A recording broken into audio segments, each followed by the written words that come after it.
Islam, Dega Shkup ju prezanton emisionin Gjurmëve të dashurit tonë.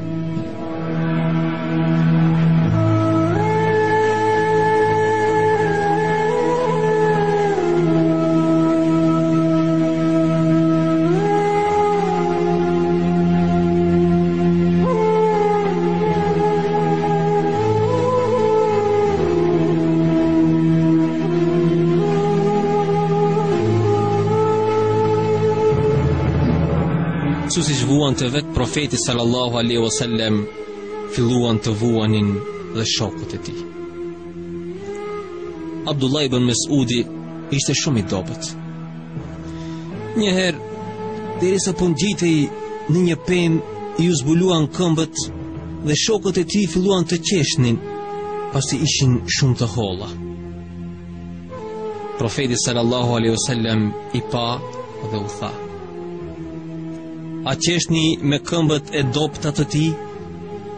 Për Zotin, ata janë më të rënda tek Allahu se vetë mali i Uhudit."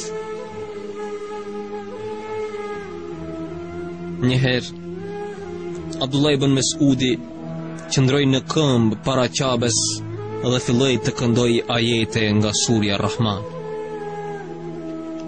Kurejshët me njëherë e rrethojnë dhe fillojnë ta godasin me ç'të mundin.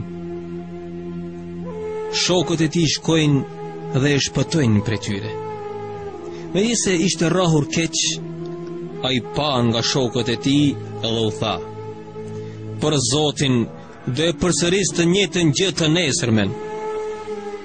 Të nesërmen shkon përsëri te Qabja dhe me zë të lartë fillon të këndojë Kur'an.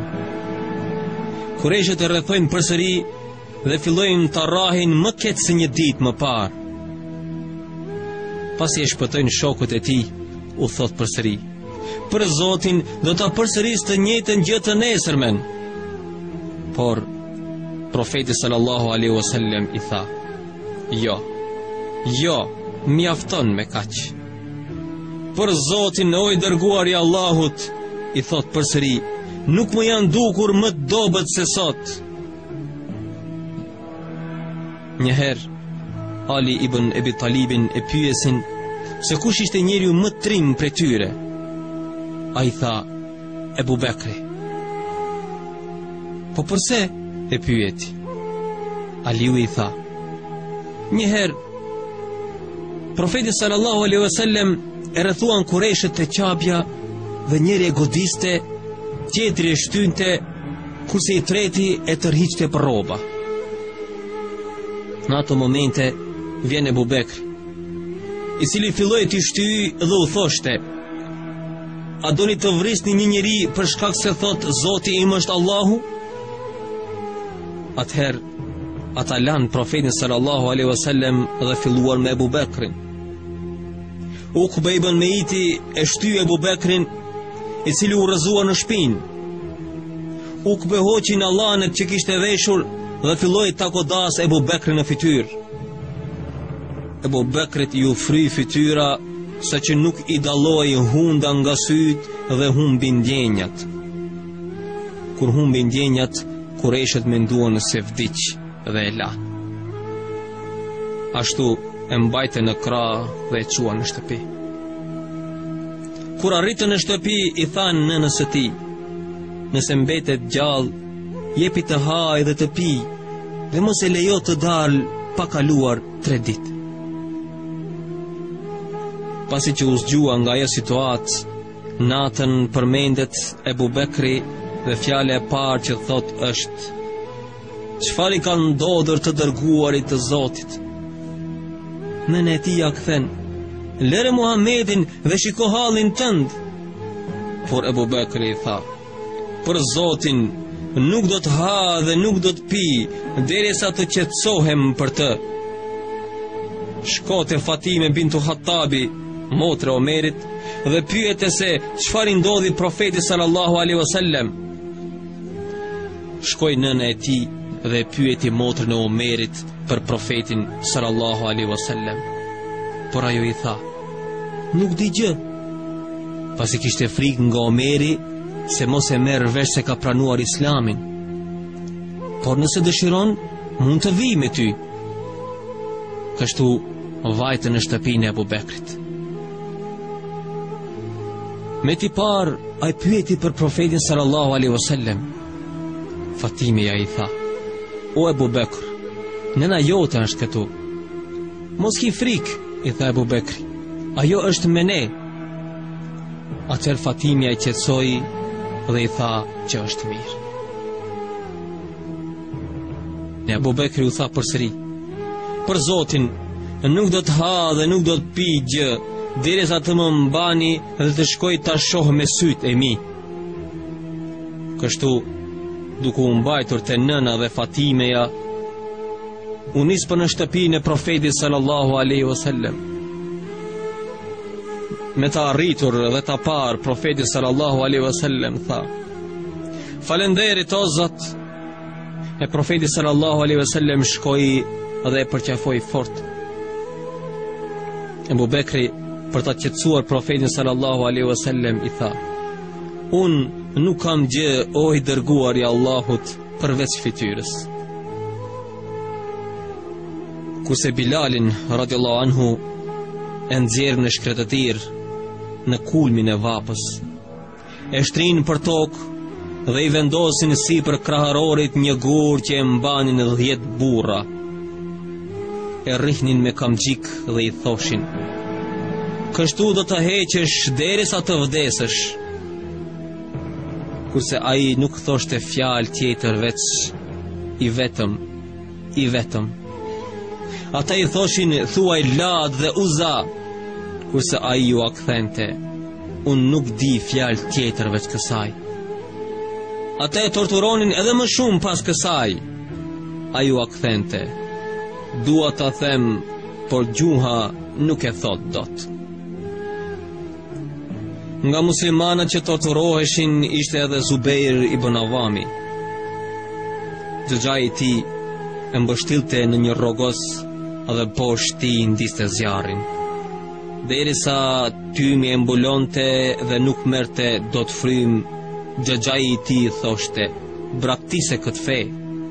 Kurse ai ja kthente: "Nuk e braktis atë kurr." Në këtë kohë ai ishte vetëm 16 vjeç. Si pasojë e kësaj, Zubeiri u sëmur në mushkëri, sa që profeti sallallahu alaihi wasallam ja lejoi të vesh mëndafshin. Saad ibn Abi Waqqasi, pasi pranoi Islamin, nëna e tij i thoshte: "Ose të lesh këtë fe, ose unë nuk do të ha dhe pi derisa të vdes dhe të turprohesh pasi vrave nënën tënde." Dhe me të vërtet, ajo qëndroi 3 ditë pa ngrënë dhe pa pirë, derisa humbi ndjenjat.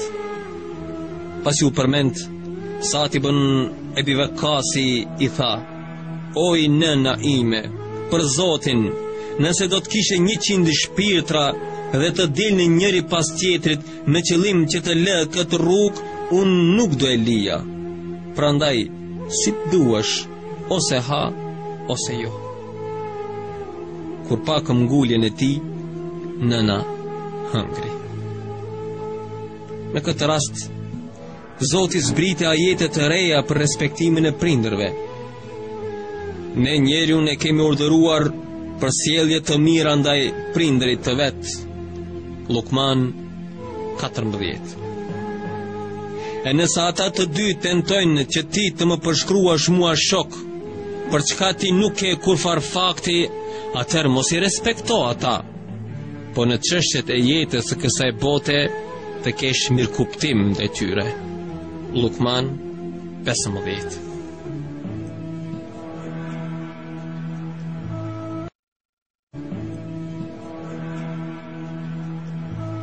Nga shokët që u keq trajtuan dhe vuajtën bashkë me profetin sallallahu alaihi wasallam ishte dhe familja e Yasirit. Sumeje bintu Hayat, që ishte mbi 60 vjeç atëherë, burri i saj Yasiri dhe djali i tyre Ammari. Të tre kishin pranuar Islamin, por po keq trajtoheshin dhe torturoheshin rënd nga Kureshët. Derisa po torturoheshin, profeti sallallahu alaihi wasallam kalon pranë tyre dhe u thot: duroni oj familje e Jasirit, pasi vend takimi ynë është në xhennet. Këto fjalë e trimëruan Sumejen. Ebu Gjehli nga zemërimi i madh mori një hesht dhe goditi me të në vendin e nderit të saj. Kështu vdiq Sumeja, duke u bërë martirja e parë në Islam.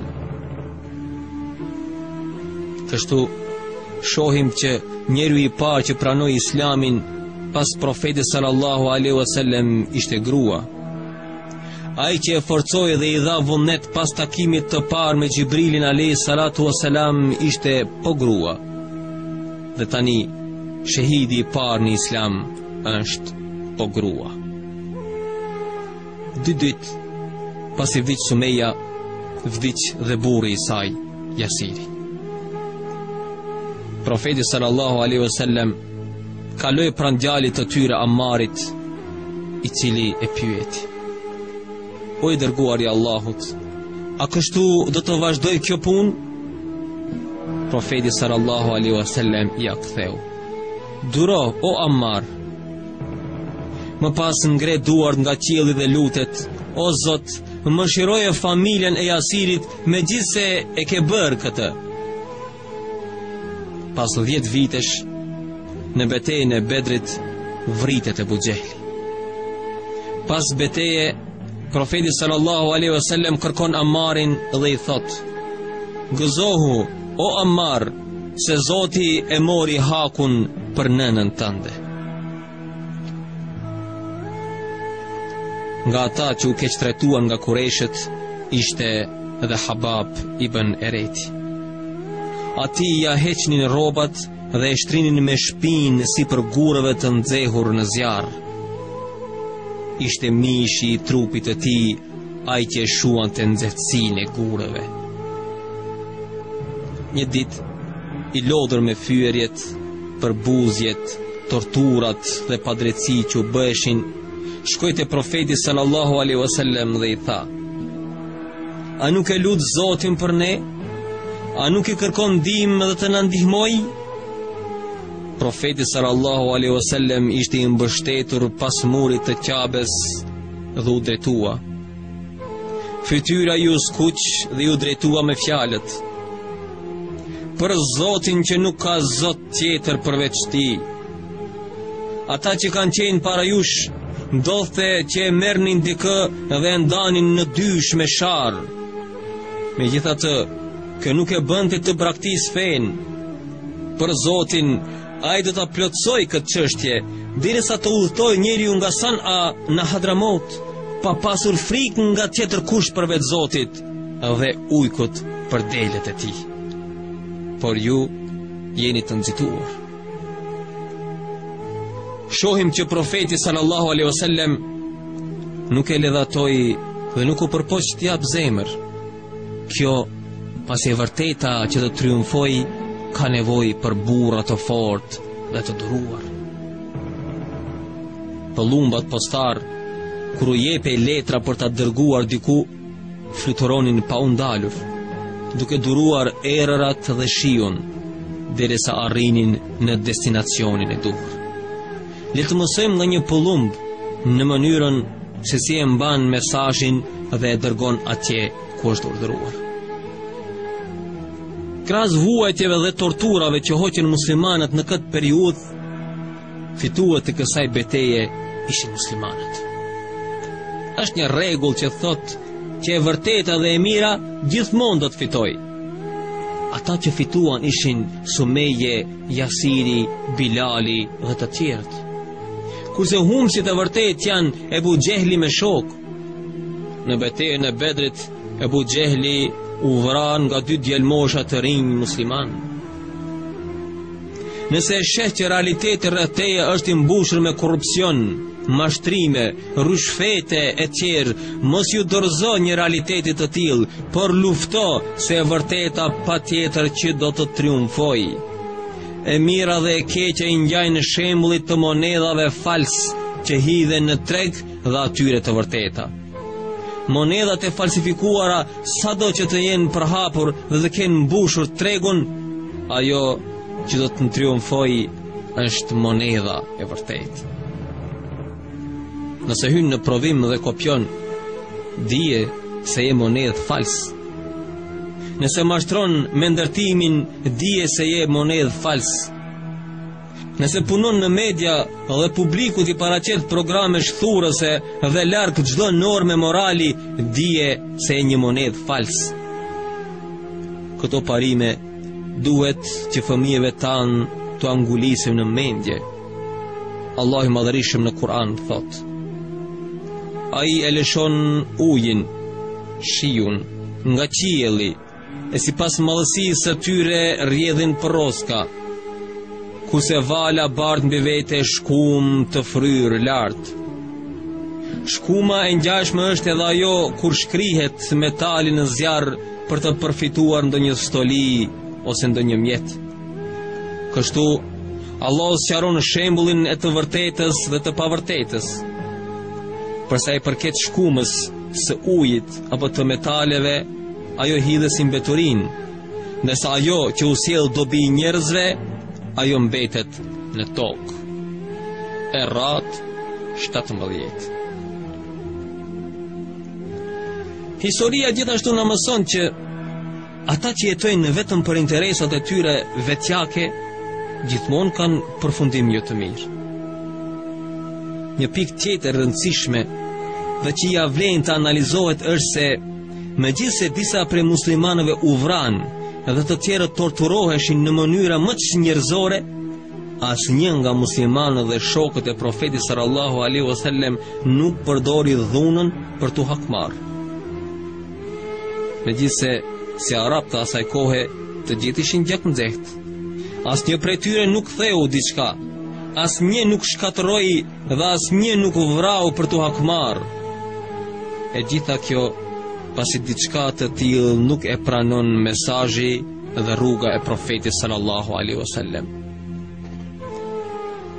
Këtë përmend dhe një ajet në Kur'an, i cili u shpall për të njëjtin problem. A nuk i vure re ata të cilëve u patë thënë: ndalni duart tuaja prej luftës, e faleni namazin dhe jepeni zakatin. En-Nisa 77. Njëherë Saad ibn Abi Waqqasi gjatë një zënke me një jo besimtar, e qelloi atë dhe e gjakosi në kokë. Nga kjo ngjarje, profeti sallallahu alaihi wasallam u zemërua shumë me Saadin. Edhe pse keq trajtoheshin, muslimanët ishin të qetë dhe nuk revoltoheshin, kurse Kurejshet, megjithse ishin torturuesit, jetonin kulmin e revoltimit dhe zemërimit. E habitshme është se të gjithë personat që i keq trajtonin muslimanët, si Ebu Gjehli, Velid ibn Mughira, As ibn Vaili, fëmijët e tyre pranuan islamin më pas, si Khalid ibn Velidi, Ikrime ibn Ebi Gjehli, Amr ibn Asi. Edhe pse muslimanët u keq trajtuan prej tyre, ata vazhdonin në rrugën e tyre. Nuk fyen dhe nuk u hakmorën ndaj tyre me qëllim që fëmijët e tyre të mos i pengonte kjo për të pranuar islamin. Në një rast kur muslimanët morën në rop një prej kurejshëve, Suhejl ibn Amr, Omeri i tha profetit sallallahu alaihi wasallam: më lërt janë nxjerrë dhëmbët e parë, o i dërguari i Allahut. Por profeti sallallahu alaihi wasallam ja ktheu: jo o Omer, se ndoshta vjen një ditë që thot një fjalë të mirë me cilën kënaqë Zotin dhe të dërguarin e tij.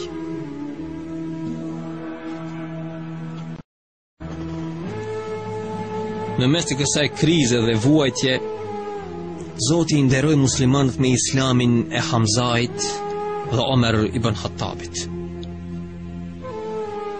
Gjatë kësaj kohe, Hamza merrej vetëm me gjah.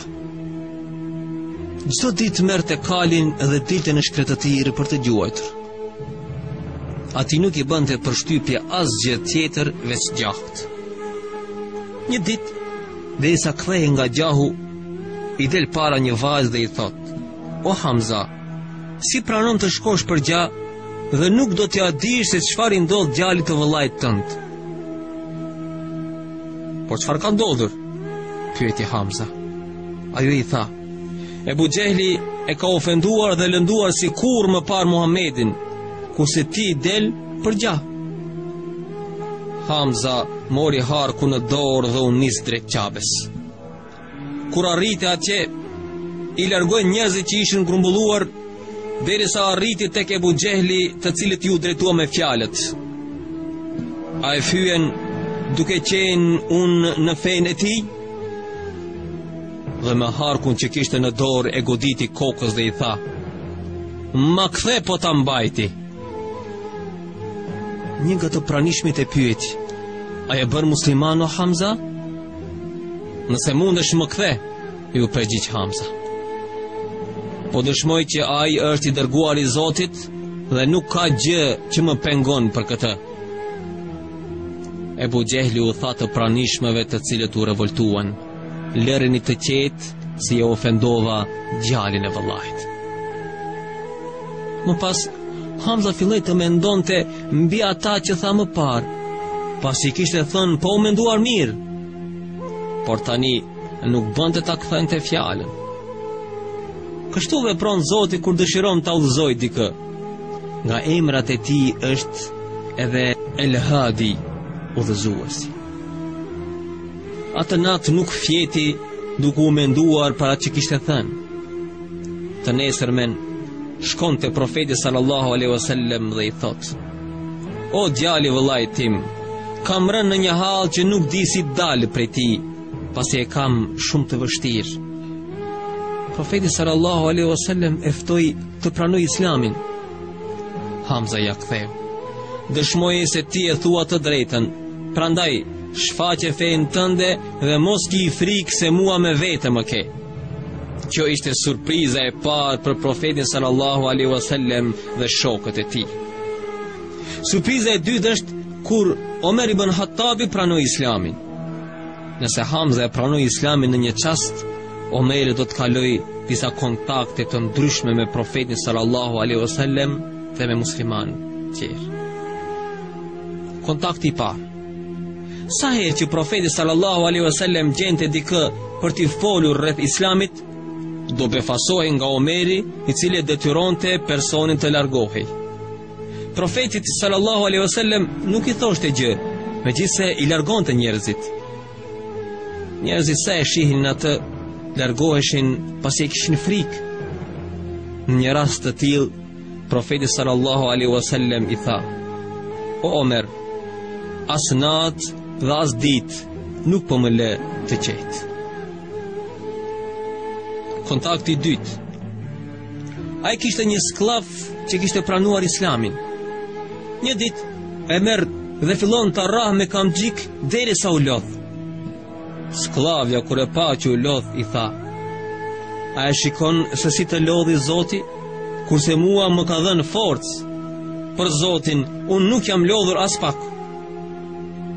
Omeri tregon më pas që hera e parë që fillova të ndjej diçka për Islamin, kur më foli kështu sklavja ime. Kontakti i tretë: tregon vetë që kam qenë larg çdo gjëje që kishte lidhje me Islamin. Çdo natë qëndroja deri në agim duke pirë me shokët e mi. Një natë shkova te vendi ku mblidheshin, por nuk gjeta asnjë atje. Shkova në pijetore, por edhe atje nuk gjeta njeri. Duke menduar se ku të shkoj, më lindi një mendim që të shkoj dhe të bëj tavaf te Ka'bja. Shkova atje dhe pash që aty ishte Muhammedi duke u falur. U afrova dhe fillova të dëgjoj me vëmendje ato që lexonte.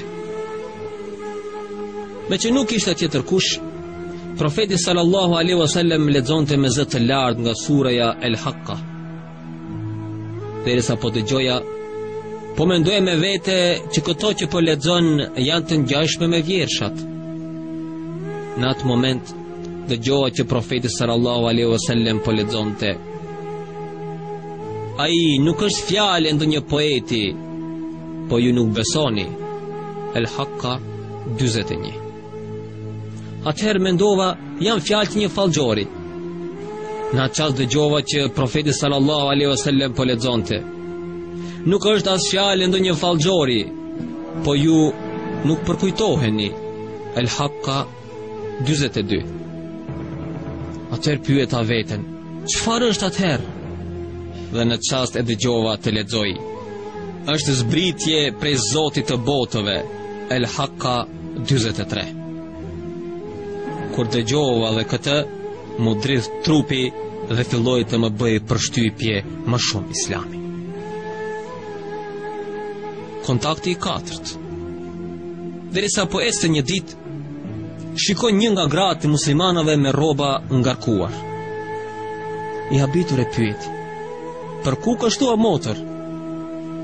Ajo ja ktheu, po largohem që të ruaj fen time prej jush.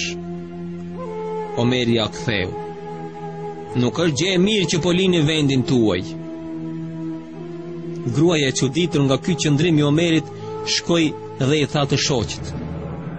Omeri duke sikur të pranonte Islamin. Burri ja ktheu, kujton se do bëhet musliman Omeri? Për Zotin nuk bëhet musliman Omeri, derisa të bëhet musliman gomari i gjyshit të tij. Kontakti i pestë. Vazhdoi në këtë gjendje derisa filloi të dëgjoj që Muhamedi po i përçan njerëzit. Atëherë u zemrua. Vendosi të shkojë dhe të vrasë profetin sallallahu alaihi wasallam. Kështu merr shpatën, e lyen me helm dhe thot: "Unë nuk e di kush është të vërtet, por ai po na përçan dhe unë do t'i jap fund kësaj çështje." Derisa del jashtë me shpatë në dorë, takon një nga muslimanët që e fshihte besimin. Kur e pa Omerin me shpatë në dorë, ai e pyeti: "Ku je nisur kështu, Omer?" "Do të shkoj të vras Muhammedin," ju përgjigj. I friksuar se mos vret profeti sallallahu alaihi wasallam, i tha: "Po si kërkon të vrasësh Muhammedin dhe nuk shikon motrën tënde më parë?" Omeri i habitur e pyet: "Pse? Çfarë ka bërë ajo?" "Ka ndjekur Muhammedin," ja ktheu. Kur dëgjoi këtë fjalë, ai u çmend. Shkoi te shtëpia e motrës dhe troket në derë. Në këtë kohë, motra e tij me burrin e saj dhe me Habab ibn Eretin po lexonin surën Taha. Kur motra i hap derën, Omeri e pyet: "Çfarë ishte ajo murmurim që dëgjoja?" "Asgjë," ju përgjigj ajo. "Më kanë thënë që je bërë muslimane."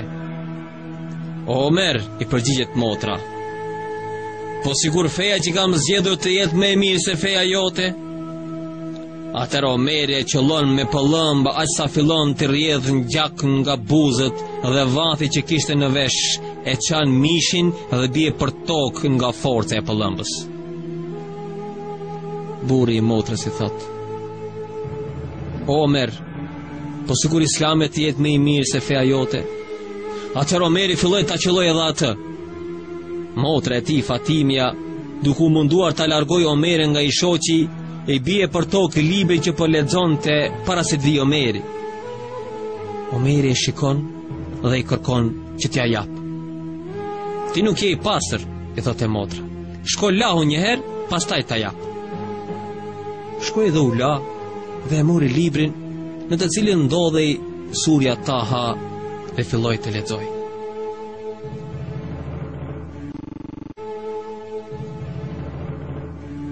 Taha, ne nuk ta shpallëm Kur'anin për të munduar ty. Ta shpallëm vetëm këshill për atë që friksohet. Kjo është shpallje nga ai që krijoi tokën dhe qiejt lart. E ai është mëshiruesi që krijoi tokën dhe qiejt e lart. E ti është çdo gjë që ekziston në qije dhe në tokë, dhe çdo gjë që gjendet midis tyre, dhe çka në dhe. Andaj, nëse bën shprehjen, lutjen haptazi, ai e di të fshetën, madje edhe më shumë se kjo. Ai është Allahu, nuk ka zot posti, atij i takojnë emrat më të bukur. Taha 1:8. Pasi përfundoi leximin, pyeti se ku mund ta gjente Muhammedin, sepse dëshironte të pranonte Islamin. Hababi i fshehu brenda në shtëpi i tha: "Është në shtëpinë e Erkam ibn Erkamit." Kur vajti te shtëpia e Erkamit, trokiti në derë. Brenda në shtëpi ndodheshin 40 burra dhe gra që mësonin me profetin sallallahu alaihi wasallam. Kur dëgjoi trokitjen, Bilali pyeti: "Kush është?" E Omer ibn Hatabi u përgjigj. Të gjithë brenda filluan të dridhen dhe u friksuan, por Hamza u foli: "Çfarë keni kështu? Bëuni të fortë. Nëse ka ardhur për të mirë, le të vi. Nëse kërkon të keqen, këtu më ka." Pas e urdhëroi Bilalin të hap derën. Kur hyri Omeri brenda, Hamza nga pas e kapi për duarsh dhe e pyeti: "Ç'të ka sjell këtu?" Kurse profeti sallallahu alaihi wasallam i thiri dhe i tha: "Afrohu o Omer." Shkon te profeti sallallahu alaihi wasallam, cili e shkund me dorë dhe i thot: "A nuk ka ardhur koha të pranosh Islamin, o bili Atabit?" Në këtë mënyrë të folurit, profeti sallallahu alaihi wasallam bëri 2 gjëra. E para, u dha vullnet të pranishmeve të cilët u friksuan nga Omeri, dhe e dyta, njësi Omeri nuk njihte vetë se sjelljet e tij. Atëherë Omeri thot: "Dëshmoj se nuk ka zot tjetër përveç Allahut dhe se Muhamedi është rob dhe i dërguar i tij." Në ato qaste shtëpia ku ndodheshin, gjymoi nga thirrjet Allahu Akbar. Më pas Omeri e pyet profetin sallallahu alaihi wasallam: "O i dërguari i Allahut, a nuk jemi në rrugë të drejtë?" "Po, Omer," ju përgjigj profeti sallallahu alaihi wasallam. "A nuk janë ata në rrugë të gabuar?" "Po, Omer," ju përgjigj profeti sallallahu alaihi wasallam. "Atëherë, pse duhet të fshihemi?" pyeti Omeri. "Ç'mendim ke ti, Omer?" i thot profeti sallallahu alaihi wasallam. "Unë them që të dalim tani dhe të therasim se Zoti është më i madhi dhe se nuk ka zot tjetër veç ti." Atëherë profeti sallallahu alaihi wasallam i thot: "Ti je Faruku, ndarës. Me ty Zoti e ndan të vërtetën nga e gabuara." Dali musliman nga shtëpia e Erkamit të rreshtuar në 2 rreshta. Në krye të njërit Omeri dhe në krye të tjetrit qëndronte Hamza, kurse profeti sallallahu alaihi wasallam në mes dhe të gjithë rrisnin Allahu Akbar. Kjo ishte dita e parë në të cilën pranoi Omeri Islamin. Tregon Omeri: "Megjithse dolëm duke thërritur në rrugët e Mekës, shumë njerëz nuk e dinin që unë isha bërë musliman. Kështu që vendosa t'i njoftoj të gjithë për këtë. Shkova te shtëpia e Abu Jehlit dhe trokita. Derën e hapi vetë Abu Jehli, të cilit i thash: "A nuk e ke marrë vesh o Abu Jehel?" "Çfarë?" më tha. "Dëshmoj se nuk ka zot tjetër veç Allahut dhe se Muhamedi është i dërguar i tij." Ai u përgjigj: "Ma prishe këtë ditë, Omer," dhe e mbylli derën duke mërmëritur. Të njëjtën gjë bëra edhe me Ebu Sufjanin. Megjithatë, nuk ndjeja të ngopur. Dëshiroja që gjithë bota ta merrte vesh që unë isha musliman. Pyeta se cili është ai person që çdo fjalë që dëgjon nuk i lën njeri pa i treguar, dhe më thanë që është Gjemil ibn Muamil. Shkova dhe i thash: "Dëgjoj Gjemil, do të tregoj një sekret, por mos i thuj kujt." "Mirë," më tha. "Unë dëshmoj se nuk ka zot tjetër përveç Allahut dhe se Muhamedi është rob dhe i dërguar i tij." Nuk priti sa të përfundoj fjalën, por filloi të vrapoj në rrugët e Mekës duke bërtitur: "O Kureshit, Omeri ka pranuar Islamin." E dija që njerëzit do të grumbulloheshin te qabja, prandaj nxitova për atje. Kur arrita, filluan të më godasin dhe t'i godas, dhe kjo vazhdoi deri sa më lanë forcat. Kur pa se nuk po më ndaheshin, kapa njërin prej tyre, e shtriva për tokë, ja vura gishtat të 2 syt dhe u thash: "O më lini të qetë, o d'ja nxjerr syt, dhe atëherë më la. U ktheva në shtëpi të çlodhëm, por nuk mund të flija derisa i mblodha familje dhe u thash: nuk do t'ju flas dhe nuk do më flisni derisa të dëshmoni se nuk ka zot tjetër veç Allahut dhe se Muhamedi është i dërguari i tij. Djali i tij i vogël Abdullahu i thot: o baba, unë jam musliman që prej një viti, por e kam mbajtur të fshehur prej teje. Atëherë Omeri e kapi dhe filloi ta godas duke i thënë: si e ke mbajtur të fshehur dhe më ke lënë mua në humbje deri tani? Po sigur të kisha vdekur jo musliman. Tregon Abdullahu, sa herë që e kujtonte pa disa vitesh, më godiste dhe më thoshte: si do e lije baba në humbje o bir? Kretë kjo që përmendëm ndodhi në ditën e parë të Islamit të Omerit. Hasan el Basri do thot: do të vi Islami ditën e Kiametit dhe do të kaloj para muslimanëve dhe do të thot: o Zot, ky më përkrahu, kurse ky më zhgënjeu. Vallë, çfarë do të thot për ne? Derisa të arrijë tek Omeri. Do të shkoj, do ta marr për krahu dhe do të thot: o Zot, isha i panjohur derisa u bë musliman ky burr. Thot Abdullah ibn Abbasi: vazhduam të jemi të përbuzur derisa pranoi Islamin Omeri dhe nuk mund të faleshim me zë në Qabe derisa pranoi Islamin Omeri. I dërguari sallallahu alaihi wasallam tregon: kam parë një ëndër që ditën e Kiametit njerëzit do të vinë të veshur me këmisha. Secili do të ketë veshur këmish sipas besimit.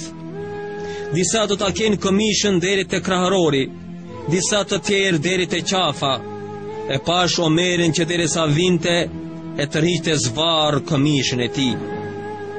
Dikush e pyeti: me çfarë komenton këmishën o i dërguari i Allahut?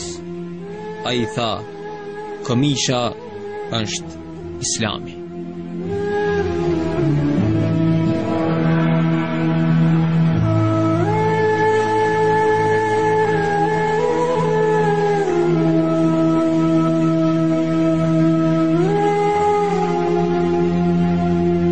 Autori tekstit Amr Khalid, lexoi Kenan Ismaili, ilustrimi artistik Florent Rustemi.